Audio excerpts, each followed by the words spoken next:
Hello అండి. Welcome to our channel. నేను మీ సిరి. ఈరోజు కొంచెం ఆలస్యమైందండి.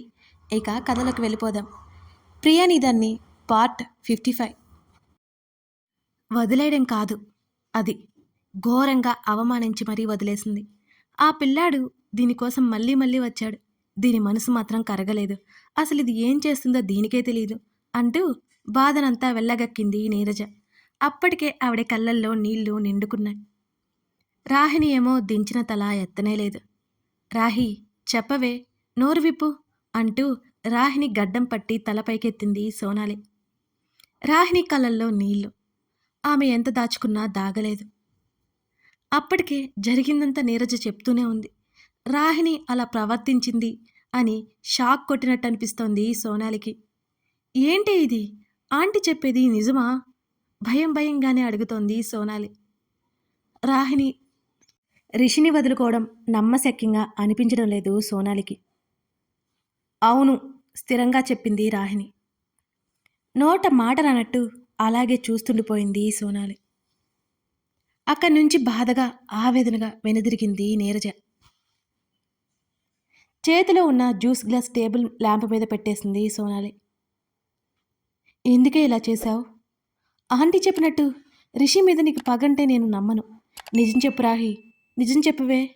సోనాలి బ్రతిమాలుతుంటే ఎన్నిసార్లు చెప్పాలి? నేను అతనికి దగ్గరైందే అతని నాశనం చేయడానికి. ప్రేమ పేరుతోనే అతని జీవితంలోకి ప్రవేశించింది కూడా అతని మీద కోపంతోనే అని గట్టిగా అరిచి చెప్పింది రాహిణి. తన స్నేహితురాలు రాహిణి ఈ అమ్మాయినా? తమ రాహిణి మంచు బిందువు, ఎప్పుడూ స్వచ్ఛంగానే ఉంటుంది. మరి ఈమె? మాట రానట్టు మిన్నుకుండిపోయింది చాలాసేపు వరకు సోనాలి.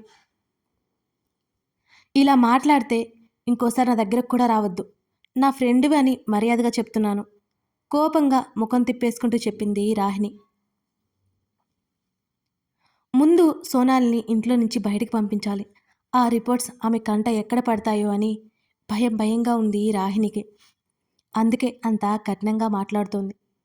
రాహిణి నోటి నుంచి ఆ మాట రాగానే సోనాలి కళ్ళల్లో నీళ్లు తిరిగాయి. నువ్విలా మాట్లాడుతున్నావంటే ఇదంతా కలలా ఉంది రాహి. నేను వచ్చి నిన్ను ఇబ్బంది పెట్టానా? I'm really sorry. ఇంకోసారి వచ్చి నిన్ను ఇబ్బంది పెట్టను. అప్పటికే సోనాలి ఏడుపుకు వస్తూ కళ్ళు తుడుచుకుంది. అందరూ బాధని బయటికి వ్యక్తపరచగలరు, కానీ తన ఒక్కడి తప్ప లోపలే కుల్లి కుల్లి ఏడుస్తుంది. ఏం జీవితం తనది అనిపించింది రాహిణికి. సోనాలి అలా బాధపడ్డం రాహిణికి జాలి కలిగింది. కనీసం సోనాలికి చెప్పి తనివి తీరా ఏడవాలనిపిస్తోంది. 2 రోజులు అయిపోయింది రాహిణి దగ్గరికి వెళ్ళి. ఆమె మాట్లాడిన మాటలు రిషిని ముందడుగు వేయనివ్వడం లేదు. ఆమె ఏదో సమస్యలో ఉంది అనుకోవడం తన పొరపాట? నిజంగానే తన బంగారం తనని అంతగా ద్వేషిస్తుందా? రిషి ఆలోచనలు వస్తూనే ఉన్నాయి. అతని మనసు కాదు, లేదు అనే సమాధానం మాత్రమే ఇస్తుంది. ఏదైనా సమస్య అని అనుకుంటే ఆమె ఇంట్లో నుంచి బయటికి కూడా కదలడం లేదు. ఏమీ లేనట్టే బిహేవ్ చేస్తుంది. అయినా తను ఆమెను వదులుకుంటాడా? లేదు. సోఫాలో వెనక్కి వాలి కళ్ళు మూసుకున్నాడు రిషి. రిషి, ఏం చేస్తున్నావు ఇక్కడ? కిటికీలో నుంచి బయటకు చూస్తున్న అతడిని వెనక నుంచి హత్తుకుంది రాహిణి. ఏదో ఆలోచిస్తున్నా అంటూ ఆమె చేతుల మీద తన చేతులు వేశాడు రిషి. అంతగా ఏం ఆలోచిస్తున్నావు? నా గురించి కాదు కదా అంటూ అతని భుజం పక్కగా ముఖంలోకి తొంగి చూస్తే కిలకిలా నవ్వేసింది రాహిణి. అవును అని అబద్ధం చెప్పను. ఆమె చేతిని ముందుకు లాక్కుని విండోకి తనకి మధ్యలో నిలబెట్టేశాడు. అబద్ధం చెప్పొచ్చు కదా. కనీసం రాహిణి ముఖం మార్చేసింది. నాకు నీలా అబద్ధాలు చెప్పడం చేత కాదు. ఉన్నది ఉన్నట్టు మాట్లాడడమే. ఆమె వైపు చూస్తూ కళ్ళు ఎగరేశాడు రిషి. ఏంటి నేనా? అబద్ధాలా? ఎప్పుడూ అంటూ చిన్నబుచ్చుకున్న ముఖంతో అడిగింది రాహిణి. మొదట్లో ఎంత మోసం చేశావు? నేను అని తెలిసి కూడా నేనెవరో తెలియనట్టు బాగానే యాక్ట్ చేశావు అంటూ ఆమె హృదయం మీద చూపుడు వేలు పెట్టి చూపిస్తూ అన్నాడు రిషి. ఇక్కడ నన్నే ఉంచుకొని నన్ను నాకు కాకుండా చేసేసి ప్రేమ లేదు, ప్రేమించరాదు అంటూ కొటేషన్స్ అని అల్లరిగా అన్నాడు రిషి. వెంటనే ఇష్టంగా అతన్ని హత్తుకుని అతడి గుండె మీద చంపానించింది రాహిణి. అప్పుడు నా కారణాలు నాకున్నాయి రిషి. ఆ తప్పు ఈ జన్మకి చేయను. నిన్ను ఎప్పటికీ వదలను. నిన్ను దూరం చేసుకున్న క్షణం అంటే నేను ప్రాణాలతో లేనట్టే అంటూ ఆమె అతడి గుండెల్లో ముఖం దాచుకుని చెప్తుంటే ఆమె మాటల్లో ప్రేమకి అతని మనసు కరిగిపోయింది ఆ క్షణం. వెంటనే ఆమె చుట్టూ గాఢంగా చేతులు బిగించి ఆమె తల మీద ముద్దు పెట్టుకున్నాడు రిషి. ఆ సమయంలో అతని ఫీలింగ్ని ఎలా ఎక్స్‌ప్రెస్ చేయాలో తెలియక ఆ కౌగిలిని మరింత గాఢంగా మార్చేసి ఆమెను ఉక్కిరిబిక్కిరి చేసేశాడతను. వదలొద్దు బంగారం. అసలు ఎందుకు వదలాలి? మన కోసం రంగురంగుల కలలతో ఆహ్వానాలు పంపుతోంది ఈ జీవితం. ఎందుకు వదిలేస్తాం? రిషి చెప్తుంటే రాహిణి మనోహరంగా నవ్వేసింది. ఈ నవ్వు చాలదా తన జీవితానికి? ఎన్నిసార్లు అనుకోలేదు అతను. ఒక్కసారిగా గతంలో నుంచి ఉలిక్కిపడి కళ్ళు తెరిచాడు రిషి. ముఖం మీద చేతులతో రుద్దుకుంటూ జుట్టులోకి వేలు పోనిచ్చి బిగించాడు. తనైతే ప్రేమించాడు కదా! రాహిణి తప్పుదారిలోకి వెళ్తే సరైన మార్గంలో పట్టాల్సింది తనే కదా! ఆమె ఎన్ని అన్నా తను పట్టించుకోకూడదని నిర్ణయించుకున్నాడు రిషి. అనుకున్నదే తడవుగా రాహిణి ఇంటికి బయలుదేరాడతను. తన కూతురు అన్ని మాటలంటున్నా ఆమె కోసం ఇంటికి వస్తున్న రిషిని చూస్తుంటే ఏం మాట్లాడాలో అర్థం కావడం లేదు నీరజ్కి. రిషి! రాహిణి తండ్రి పిలుపుతో రిషి అడుగులు ఆగిపోయాయి. ఆయన వైపు ఏంటి అన్నట్టు చూశాడు రిషి. రాహిణికి నువ్వంటే ఇష్టం లేదు అని చెబుతోంది కదా! ఇక ఇబ్బంది పెట్టకు. తను నీ విషయంలో తప్పు చేసింది ఒప్పుకుంటాను. దానికి నేను క్షమాపణలు అడుగుతాను. కానీ నా కూతుర్ని పదే పదే ఇబ్బంది పెట్టకు అని బ్రతిమాలుతున్నట్టు మాట్లాడుతున్న ఆయన్ని చూస్తుంటే ఆయనేనా అనిపిస్తోంది రిషికి. బంగారం, అందరినీ బాధ పెడుతున్నావు కదా మనసులో అనుకున్నాడు రిషి. మాట్లాడండి అంకుల్. మీరు ఏం చెప్పినా ఏం చేసినా చివరికి మీ కూతురు ఎన్ని చెప్పినా నేను నమ్మను. తనేదో ప్రాబ్లంలో ఉంది. అది నాకు అర్థమవుతూనే ఉంది. నేను తనని వదిలిపెట్టను. చాలా గట్టిగా చెప్పేసి మెట్ల వైపుకి నడిచాడు రిషి. అతడు రాహిణి గది తలుపు గట్టిగా తోశాడు. గదిలో ఎవరో వచ్చినట్టుండడంతో తల తిప్పి చూసింది సోనాలి. రిషి వచ్చాడు. ఆశ్చర్యంగా బెడ్ దిగి నిలబడింది. మళ్ళీ తన అమ్మే వచ్చిందనుకుని అటువైపు కనీసం చూడలేదు రాహిణి. రిషి! సోనాలి నుంచి పిలుపు వినిపించడంతో తల తిప్పి చూసింది రాహిణి. రిషి కనిపించడంతో మళ్ళీ ఆశ్చర్యం. ఎందుకురా నన్ను చంపుతున్నావు? అన్ని మాటలంటున్నా ఎలా వచ్చావు మళ్ళీ? ఎందుకు నేనంటే అంత ప్రేమ నీకు? ఎందుకు? నిన్ను క్షణక్షణం మాటలతో వేధిస్తున్నాను కదా! అన్ని మాటలంటుంది. ఎందుకిది? నాకొద్దు అనుకోవచ్చు కదా! నీ ప్రేమకి పిచ్చిదాన్నైపోతున్నాను రిషి. మరో జన్మ అంటూ ఉంటే నీకు జీవితాంతం భార్యగా ఉండాలని దేవుణ్ణి కోరుకుంటున్నాను. అతన్నే చూస్తూ అనుకుంది రాహిణి. సోనాలి వైపు చూసిన రిషికి సోనాలి ఏడుస్తున్నట్టు కనబడుతోంది. ఏమైంది సోనా అని అడిగాడు. అతను బయట నుంచి ఎక్కడి నుంచో గాలికి దబేలిన ఆ తలుపు గది మూసుకుపోయింది. ఉలిక్కి పడ్డట్టు అటు చూశారు. వెంటనే సర్దుకున్నారు ముగ్గురు. ఇది చెప్తుంది నిజమేనా రిషి? అడుగుతుంటే లిమిట్స్లో ఉండమంటోంది. ఎందుకు ఇలా మారిపోయింది ఇది? దాదాపు ఏడ్చేస్తూ అడిగింది సోనాలి. చిన్నప్పటి నుంచి కలిసి తిరిగిన స్నేహితురాలు అలా మాట్లాడుతుంటే కష్టంగా అనిపిస్తోంది సోనాలికి. స్నేహితురాలు బాధ తెలియదు కదా, తెలిసిన క్షణక్షణం ఎంత కుమిలిపోతుందో. అదంతా అబద్ధమని అర్థమవుతూనే ఉంది కదా సోనా, ఎందుకు బాధ అంటూ రాహిణి వైపు చురుగ్గా చూస్తూ అన్నాడు రిషి. రాహిణి బలంగా ఊపిరి తీసుకుని బెడ్ దిగింది. తను మాట్లాడాల్సిన సమయం ఇది. తను మౌనంగా ఉంటే ఒప్పుకున్నట్టే అవుతుంది. ఎన్నిసార్లు చెప్పాలి నీకు? నేను ఎందుకు నటిస్తాను? నటించడం వల్ల నాకేంటి లాభం? నిన్ను పెళ్లి చేసుకోవడం నాకు ఇష్టం లేదు. నేను మరొకరిని పెళ్లి చేసుకోవాలని అనుకుంటున్నాను. అతను ఎవరో కాదు, నేను యుఎస్ వెళ్ళినప్పుడు అక్కడ పరిచయమైన వ్యక్తి. ఐ లవ్ హిమ్ అని ఆ గది గోడలు దద్దరిల్లేలా అరిచింది రాహిణి. ఇద్దరూ ఆశ్చర్యంగా కళ్ళు పెద్దవి చేసి చూశారు రాహిణి మాటలకి. ఆవేశం ఒక్కసారిగా పొంగింది రిషికి. ఒక్క ఉదుటిన చేరి ఆమె చేతిని పట్టుకుని తన వైపు బలంగా గుంజుకున్నాడు. బంగారం, ఈ నోటి నుంచి ఇంకొక మాట వస్తే ఏం చేస్తానో నాకే తెలియదు. ఏమీ లేని దానికి ఎందుకిలా రెచ్చగొడుతున్నావు? ఆమె భుజాలు పట్టి ఊపేస్తూ అడిగాడు రిషి. అతని కోపం అతని పట్టులోనే తెలుస్తుంది రాహినికి. ఇంకా ఇంకా కోపం రావాలతనికి. తన మీద అసహ్యం కలగాలి. తనకంటే మంచి అమ్మాయిని పెళ్లి చేసుకుంటాను అని శపథం చేయాలి. ఇదే రాహిని ఆలోచన. ఏమీ లేదు అని నీకు తెలుసా? అతను నా కోసం వస్తున్నాడు. ఇంకొక 2 నెలల్లో ఇండియాలో ఉంటాడు. రాహిని ఖచ్చితంగా చెప్తుంటే ఇద్దరూ నమ్మలేనట్టు చూస్తుండిపోయారు. బహుశా ఈ మధ్య అబద్ధాలు చెప్పి చెప్పి వాటికి అలవాటు పడిపోయినట్లు ఏమాత్రం తొనకట్లేదు ఆమె.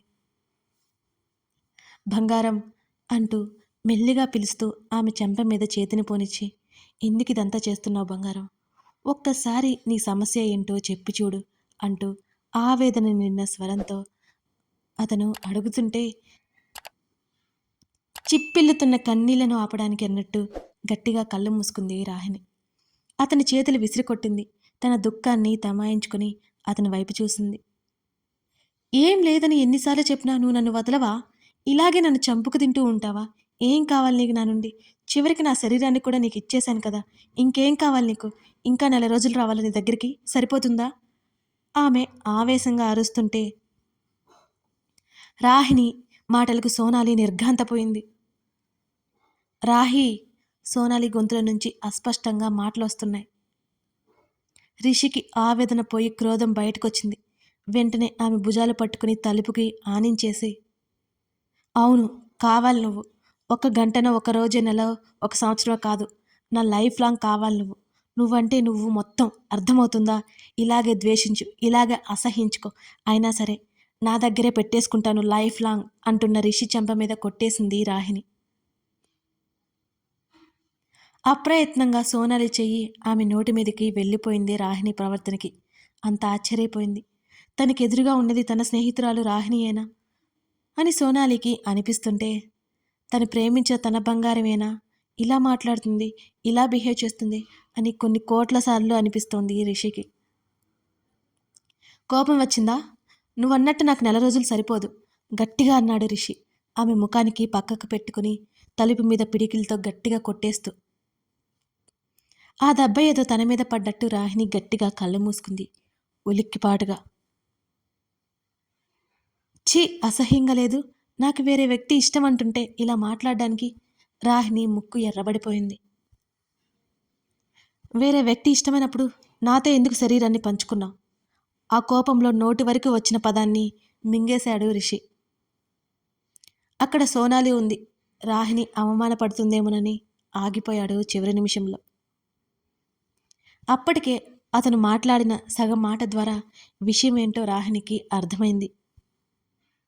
అవును, నా ఇష్టం, నా శరీరం, నీకేంటి? నీకేమైనా రాసిచ్చానా? లేదు కదా. నాకు కోరిక కలిగింది, అది తీర్చేసుకున్నాను. ఇందులో తప్పేముంది? ఆమె అంటుంటే అతనికి శరీరంలో ఇక ఓపిక చచ్చిపోతుంది. దయచేసి నిన్ను నువ్వు తక్కువ చేసుకోకు. నీకు నేను దూరంగా ఉండడమే కావాలి అంతే, అంతేనా? అలాగే ఉంటాను. ఇంకొకసారి ఇలాంటి మాటలు మాట్లాడొద్దు. 2 చేతులెత్తి దండం పెట్టేశాడు శబ్దం వచ్చేలా. లేదు, నువ్వు దూరంగా ఉండాలని కోరుకుంటున్నాను.